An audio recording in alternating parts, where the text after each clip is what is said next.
In the days when mist still clung to the rice paddies long after sunrise, there was a quiet village folded into the shadow of a great green mountain. The village had no name worth remembering, for nothing remarkable had ever happened there. But it was home to a young potter named Kenji, and it is his story that the old people of the region still tell to their grandchildren on cold evenings when the fire burns low. Kenji was a gifted craftsman.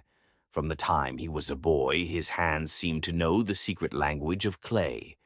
While other apprentices struggled for years to center a lump of earth on the spinning wheel, Kenji could coax a flawless bowl into being almost without thinking. The villagers said he had been born with the gift. His teacher, an old potter with hands like the roots of an ancient tree, often watched him work and said nothing, only nodding slowly to himself. But Kenji carried a heavy burden, though no one could see it. He was tormented by a single, relentless desire. He wanted to create the perfect bowl. Not merely a good bowl, not merely a beautiful one, but a flawless one. A vessel without a single imperfection, the kind of bowl that would make people fall silent when they held it. This longing followed him everywhere. It sat with him at his meals. It lay beside him at night. It whispered to him in the gray hours before dawn. And so Kenji worked without rest. He would shape a bowl, study it under the morning light, find some tiny flaw invisible to anyone but himself, and crush it back into a shapeless mass. A slight unevenness in the rim, a glaze that pooled too thickly on one side, a curve that bent a hair's width from his vision of perfection. Again and again he destroyed his own creations, his frustration mounting with each ruined piece. The other villagers thought him mad. They would have treasured any of the bowls he smashed. Years passed in this way, and Kenji grew thinner and more hollow-eyed. The joy he had once felt at the wheel turned to bitterness. The clay that had once felt alive in his hands now felt like an enemy that refused to obey him. He began to despair, wondering if he would die, having never made the one perfect thing his heart demanded. One evening, as the sun bled red across the western sky, a traveling merchant passed through the village. He spoke of many things over a cup of tea, but one story caught in Kenji's mind like a thorn. The merchant told of a Zen master who lived alone in a hermitage high on the far side of the mountain. This master, the merchant said, was famous throughout the provinces, not for his teachings, but for his tea bowls. People of great wealth and high rank traveled enormous distances simply to drink from one. They said that to hold one of his bowls was to feel, for a single moment, that all was right with the world. Kenji could not sleep that night. Here at last was someone who had mastered the very thing he sought. If anyone could teach him the secret of perfection, surely it was this hidden master of the mountain. And so, before the first bird had stirred, Kenji packed a small bundle of rice and dried fish, took up his walking staff, and set out toward the distant peak. The journey was long and cruel. The path wound upward through tangled forests where the trees grew so close that daylight became a memory. He forded cold streams that numbed his legs and climbed slopes of loose stone that slid away beneath his feet. For 3 days he walked, sleeping beneath the open sky, eating little, driven onward by the single burning hope that had taken root in his chest. His feet bled, his shoulders ached, but the thought of the perfect bowl pulled him forward like a rope tied around his heart. On the 4th morning, ragged and exhausted, Kenji finally reached the hermitage. It was a humble structure of weathered wood and thatch, nestled against an outcropping of gray rock, with a single thread of smoke rising from within. Before the dwelling sat an old man, cross-legged upon a flat stone, his eyes closed, his breathing slow and even. He seemed less like a person than like a part of the mountain itself, as though he had grown there along with the moss and the stunted pines. Kenji approached and lowered himself to his knees, pressing his forehead to the cold earth. For a long while the old master said nothing. The wind moved through the pines. A hawk cried somewhere far below. At last, without opening his eyes, the master spoke. "You have walked a long way," he said, "to carry such a heavy thing up my mountain." Kenji was startled. "Master, I carry only a little rice and—" "I do not speak of your bundle," the old man said. And now he opened his eyes, and they were clear and bright and utterly calm, like still water at the bottom of a deep well. "I speak of the weight you carry behind your eyes. I have seen many men climb this path. Few arrive looking as tired as you, and the tiredness is not in your legs." Kenji felt his throat tighten. The words struck something true in him. "Master," he said, his voice trembling, "I am a potter. All my life I have sought to create a single perfect bowl, a flawless thing, a vessel without any defect at all. But no matter how hard I work, I fail.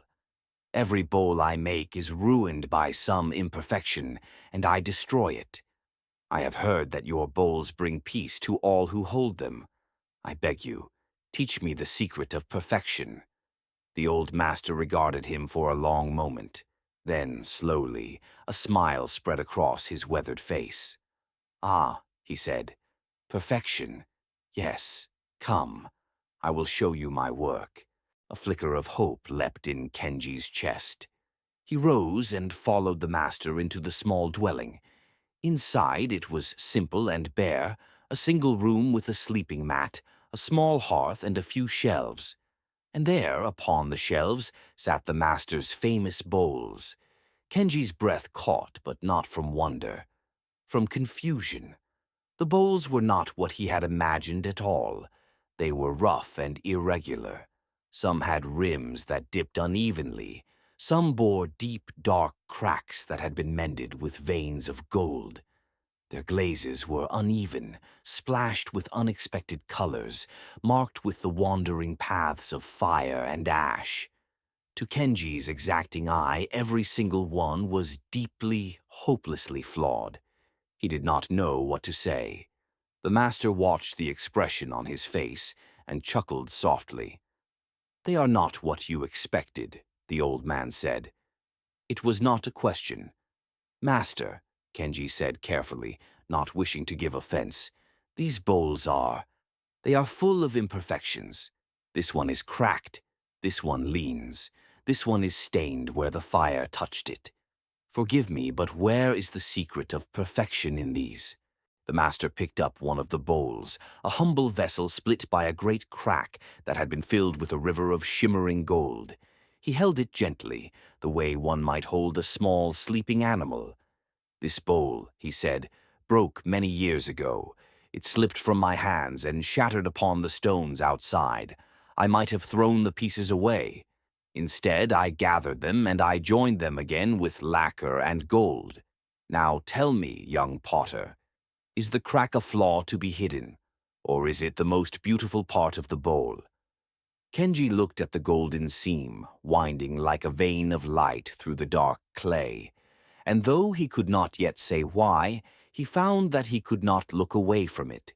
"You have spent your life," the master continued, setting the bowl down with great tenderness, "at war with imperfection. You have hunted it like an enemy. Each time you found it, you destroyed your work and began again, certain that somewhere just ahead lay a flawless thing that would finally bring you peace. But I tell you this, and I tell you truly, the perfect bowl you seek does not exist, and even if it did, it would be the most lifeless object you ever held." Kenji stared at him, uncomprehending.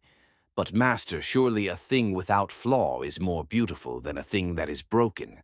The old man shook his head slowly. "Sit," he said. And Kenji sat. "Tell me," the master said, settling across from him, "have you ever stood beneath the cherry trees in the height of their blooming?" "Of course," Kenji said. "And when are the blossoms most beautiful to you? When they first open, fresh and full, or in those final days when they begin to fall, drifting down upon the wind, knowing their time is short. Kenji was quiet for a moment. When they fall, he admitted, there is something in it that makes the heart ache, a sweetness and a sadness together. Yes, said the master, it is precisely because the blossoms do not last that they move us so deeply. If they bloomed forever, perfect and unchanging, we would walk past them without a glance. It is their imperfection, their fragility, their passing that makes them precious. This is true of the blossoms, it is true of the bowl, and it is true of you. The words settled over Kenji like the falling of snow. You came to me seeking the secret of perfection, the master went on, but you were asking the wrong question all along. You did not need to learn how to make a flawless bowl. You needed to learn how to see the beauty in an honest one. The crack, the uneven rim, the mark of the fire, these are not failures. They are the truth of the bowl. They are the story of its making. A bowl without any mark upon it tells no story at all. It is a dead thing, a thing that has never lived, never been touched, never been tested. But a bowl that has been broken and mended in gold, a bowl that carries the trace of the flame, that bowl has a soul. Kenji felt something shifting inside him, some great stone that had sat upon his heart for years beginning, at last, to move. All this time, he said slowly, I have been destroying the very thing that would have made my work alive. You have been destroying yourself, the master said gently.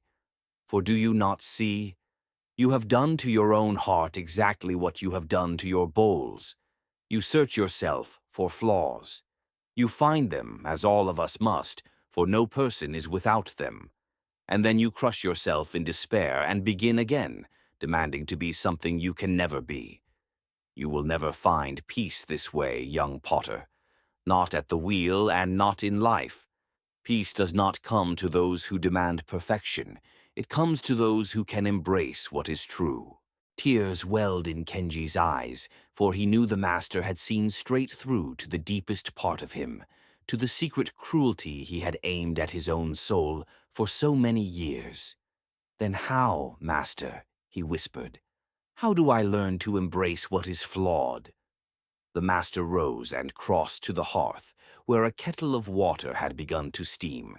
He took the cracked, gold-mended bowl from the shelf, and into it he poured the steaming water, dropping in a measure of green tea. Then he placed the bowl in Kenji's hands. Drink, he said. Kenji raised the bowl to his lips. And in that moment, something extraordinary happened. The bowl was warm in his hands, and where his fingers met the golden seam, he felt the warmth gathered there, as though the wound of the bowl had become the very place that held the heat. The tea was simple and good. The bowl fit his hands as though it had been waiting all its life for them. And Kenji understood, not in his mind but somewhere far deeper, that he was holding something no flawless bowl could ever be. He was holding a thing that had broken and survived and become more beautiful for the breaking. He wept then, openly, the bowl warm in his trembling hands. Years of striving and bitterness and self-punishment flowed out of him at last. And when the tears had passed, he felt lighter than he had felt in all his life, as though a great weight had been lifted from his shoulders and scattered to the mountain wind. You see now, the master said softly, settling back upon his mat.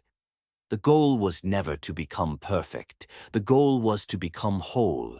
And wholeness has room for the crack, for the scar, for the mark of the fire. Indeed, wholeness is made of these things.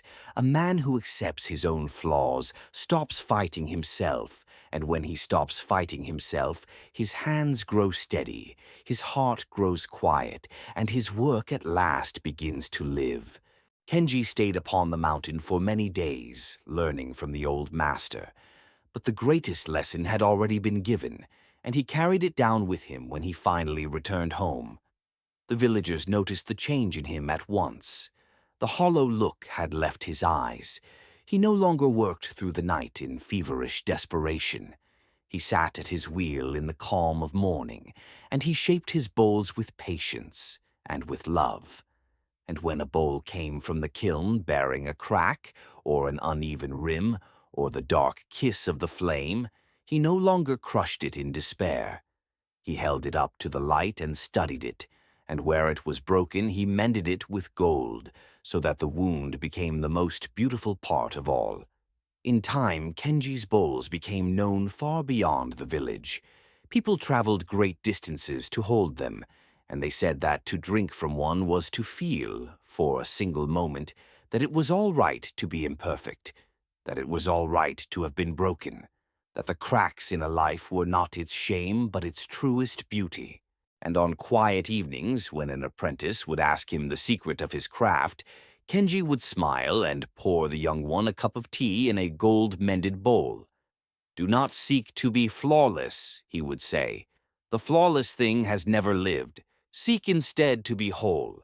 Let the light find its way into your cracks, for it is there, and only there, that the gold can ever shine." May you, too, learn to see the gold in your own broken places.